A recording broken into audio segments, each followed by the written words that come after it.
প্রতিদিন এক কৃষক তার গাছ থেকে পেয়ারা তুলে নিত, কিন্তু একদিন তার মনে হলো যেন গাছ থেকে কেউ তার পেয়ারা চুরি করছে। তাই কৃষক সিদ্ধান্ত নিল সে চোরকে ধরবে। সে তার ঝোপড়িতে লুকিয়ে নজর রাখতে লাগলো।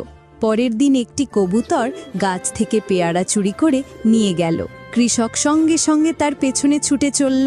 কবুতরটি তার ছোট্ট বাসায় ফিরে গেল এবং সেই পেয়ারাটি নিজের ঘরের এক কোণে রেখে দিল। কৃষক তখন বুঝতে পারল এই কবুতরটি মা হতে চলেছে। সে তার অনাগত সন্তানদের জন্য খাবার জমিয়ে রাখছে।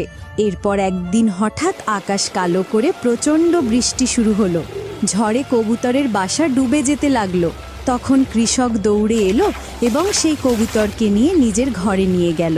কিছুদিন পর কবুতরটি ডিম পাড়ল এবং সেখান থেকে ছোট ছোট ছানা ফুটে বের হলো। এই দৃশ্য দেখে কৃষকের চোখে পানি